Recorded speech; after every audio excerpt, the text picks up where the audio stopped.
आज जेजुरीमध्ये बहुजन संवाद मेळावा हे महाराष्ट्रातील भटक्या विमुक्तातील सर्व नेते मंडळींनी एकत्रित येऊन केलेला आहे।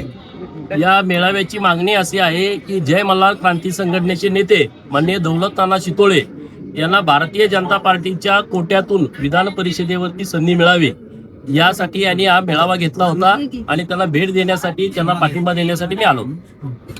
आज काय नेमकी या तुम्हाला वाटते, कारण दौलतनाना चितोळे हे मुख्यमंत्र्यांच्या जवळचे मानले जातात, तुम्ही देखील जवळचे आहात, तुम्ही तशी काही मागणी मुख्यमंत्र्यांकडे करणार आहे? बघा, हे बहुजनांचं दैवत आहे खंडोबा राया, जेजुरीचा, पंढरपूरचा पांडुरंग, आरेवाडीचा बिरोबा, ज्योतिबा, आणि या ठिकाणी आमचे सगळे मंडळी देवाला साकडं घालतायत की दौलतनानाला आमदार करावं। तर आपल्या सर्वांचं नवस पूर्ण करणारा देव हा वर्षा बंगल्यावरती बसलेला आहे आणि बहुजनांच्या हिताचा निर्णय घेणारी शक्ती ही माननीय देवाभाऊ आहे। आणि त्यामुळे यांचं जे म्हणणं आहे ते माननीय मुख्यमंत्री महोदयांच्या पर्यंत पोहोचवलं माझं काम आहे, माझी जबाबदारी आहे। आणि पोहोचवायच्या अगोदर देवाभाऊंच्या अत्यंत जवळ दौलतनाना आहेत आणि महाराष्ट्रातल्या बहुजनांना न्याय देणारा नेता देवाभाऊ आहे। त्यातलं उदाहरण मी तुमच्या समोर उभा आहे। आणि जेव्हा जेव्हा महाराष्ट्रात अशी संधी द्यायची वेळ येते तेव्हा देवाभाऊ हे सोशल इंजिनिअरिंग करत असतात।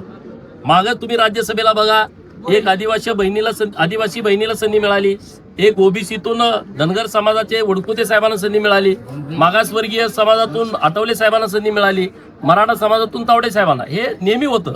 जेव्हा मी आमदार झालो तेव्हा पण असंच सर्व लोकांना संधी मिळाली होती। तर देवाभाऊ योग्य व्यक्तिमत्वाला योग्य वेळी नक्की संधी देतात। त्यामुळं मी हेच सांगितलं त्याला की काही काळजी करू नका, देवाभाऊ आपल्या सोबत आहेत। एकेकाळी खरं तर पवारांवर विखारी टीका करणारे गोपीचंद पडळकर यांच्यावर आता बारामतीच्या पवार कुटुंबाची किंवा सुनेत्रा पवारांच्या प्रचाराची स्टार प्रचारकपदी भाजपने तुमची नियुक्ती केली। बारामतीमध्ये सुनेत्रा पवारांच्या प्रचाराला भारतीय जनता पार्टीनं माझी स्टार प्रचारक म्हणून माझी नियुक्ती केली आहे आणि बऱ्यापैकी मी आता मागच्या ज्या काही निवडणुका झाल्या त्यामध्ये भारतीय जनता पार्टीनं माझ्यासारख्या सामान्य कार्यकर्त्यावरती स्टार प्रचारकाची संधी मला दिलेली आहे।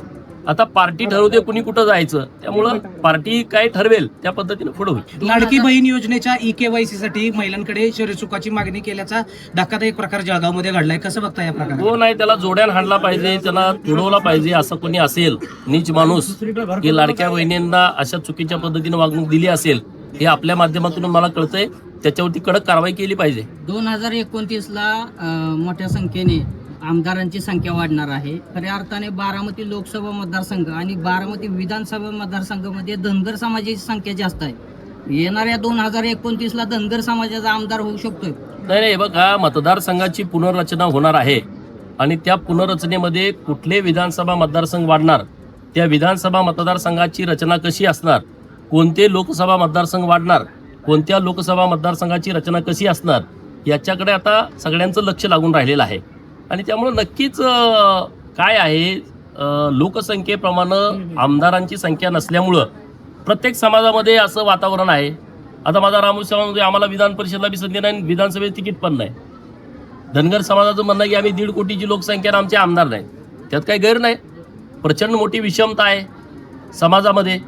आता मी माझ्या भाषणामध्ये सांगितलं, एका घरात 6 खासदार झाले, वसंतदादा, शालिनीताई, मदन भाऊ, प्रकाश बापू, प्रतीक पाटील, विशाल पाटील, एका घरात 40 लोक असतील त्या घरात सदस्य, तिथं 6 खासदार होत आहेत, 4 वेळचा एक मुख्यमंत्री होतोय, एक महसूल मंत्री शालिनीताई, पणन मंत्री मदन भाऊ, केंद्रामध्ये प्रतीक पाटील, म्हणजे 4 मंत्री एका घरात होत आहेत, 4 वेळा मुख्यमंत्री एका घरात होत आहेत, 6 वेळा खासदार होत आहेत, आमदार मोजायला पाहिजेत। म्हणजे मी टीका म्हणून बोलत नाही, विषमता किती मोठी आहे बघा।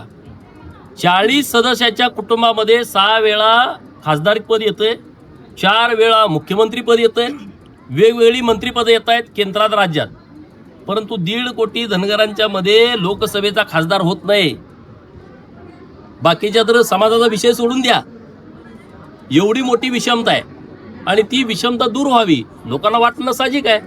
आणि त्यामुळे नुसतं वाटून चालणार नाही, त्याच्यासाठी कार्यकर्त्यांनी मेहनत घ्यावी लागेल, कष्ट करावं लागेल, पार्टीचं काम करावं लागेल, लोकांच्या मध्ये जावं लागेल, लोकांना विश्वास द्यावा लागेल की आम्ही विधानसभा लढवू शकतो, तुमच्याबरोबर मतं असली पाहिजेत। पार्टी तुमचा विचार करेल. दौलत नानांनी आजचं हे शक्ती प्रदर्शन केलंय, काय वाटतंय ह्याला यश येईल शक्ती का? प्रदर्शन दौलत नानाचा काहीच संबंध नाही. त्यांच्या सगळ्या सहकार्याला वाटतंय. दौलत नाना कुठे दिसले का तुम्हाला? दौलत नाना इथं नाही, त्यांचे सगळे सहकारी आहेत, त्यांना ते वाटतंय. त्यामुळं अरे शानराव, त्यामुळं आम्ही हे म्हणणं माननीय मुख्यमंत्री महोदयांच्या कानावरती घालतो. ज्येष्ठ गायिका आशाताई भोसलेंचं खरं तर हृदयविकाराच्या झटक्याने निधन झालंय, कसं पाहा? तर अत्यंत दुःख वाटतंय. त्यांचं बालपण आमच्या सांगलीमध्ये गेलंय.